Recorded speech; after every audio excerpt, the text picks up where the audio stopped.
Bonjour chers abonnés et bienvenue sur cet autre numéro sur ma chaîne YouTube Investir au Cameroun KKPLG. Aujourd'hui, nous ne parlons pas de l'agriculture mais nous parlons du bâtiment. Vu que le bâtiment, c'est l'un de mes projets. Je ne fais pas seulement dans l'agriculture mais je fais aussi dans le bâtiment comme vous voyez. Et pour ceux qui me suivent tout le temps, ils savent très bien toutes mes activités.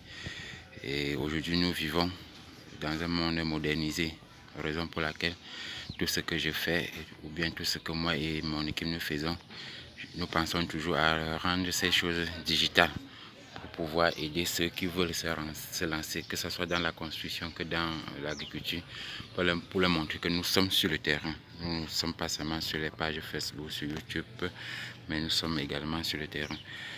Ici, c'est une maison type R+2.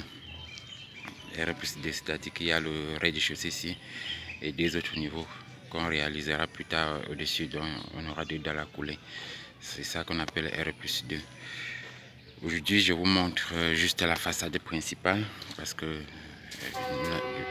nous n'avons pas encore fini. Je vous fais voir juste une petite partie. Aujourd'hui, on va lancer les linteaux avant de pouvoir finir les autres murs qui restent là, tels que vous voyez. Mais l'objet de ma vidéo aujourd'hui, ce n'était pas tellement vous faire voir la maison, mais c'est pour vous faire voir la fosse septique, parce que le plus souvent, nous négligeons. La plupart des ingénieurs, ou bien même des techniciens du quartier qui n'ont rien appris dans le génie civil, ils négligent, ils font les maisons sans fosse septique, ou bien ils font des fosses septiques dont les dimensions ne sont pas réglementées. C'est ça, la fosse septique dont je vais vous faire voir. Et chaque maison, il n'y a pas de dimension standard. Chaque maison a ses dimensions. Chaque maison a ses dimensions pour creuser les fosses septiques. Parce que ici, je vous dire que je suis en train de réaliser un R+2. Et ici, selon mes réflexions et mes calculs, j'ai trouvé cette fosse septique idéale. Sauf si, pour ceux qui me suivent aussi, il y a des ingénieurs aussi qui peuvent m'aider, qui peuvent me critiquer dans le bon sens, quoi, pour que je puisse m'améliorer.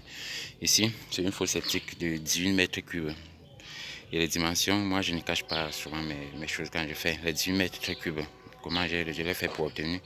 J'ai fait 3,60 m de long, 2,60 m de large et 2 mètres de profondeur, ce qui me donne environ 18,72 m3. Et nous sachons que 1 m3 est égal à 1000 litres. Et c'est un peu d'imaginer, de calculer 18 m3 là, et 18,72 m3 là fois 1000 pour voir ce que cette fosse dont nous voyons et que ça a l'air d'être petite peut contenir en termes de mètres cubes.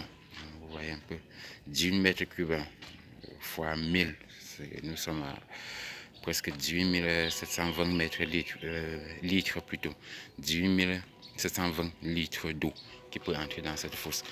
Et comment je dois la réaliser? Comme j'ai déjà coulé le bas là, je ne dois pas faire en 3 compartiments, les fosses septiques vulgaires que les gens font souvent. Mais moi, je vais faire ça en 2 compartiments, c'est-à-dire que je vais juste diviser en 2 au milieu comme ça. Je vais réaliser les 4 côtés et je divise au milieu.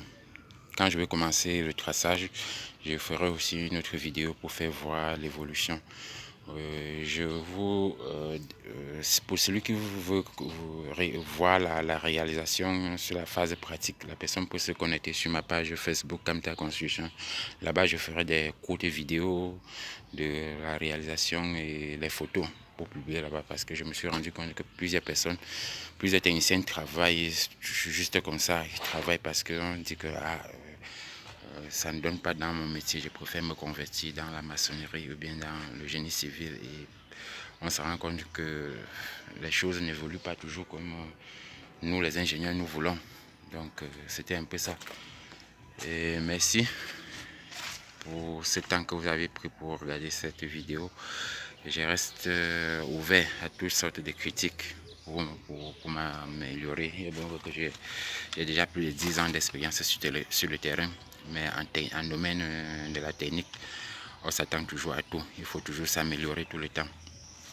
On se bat, on cherche à connaître plus, on cherche à avancer le plus tôt possible, le plus long possible et le plus vite possible.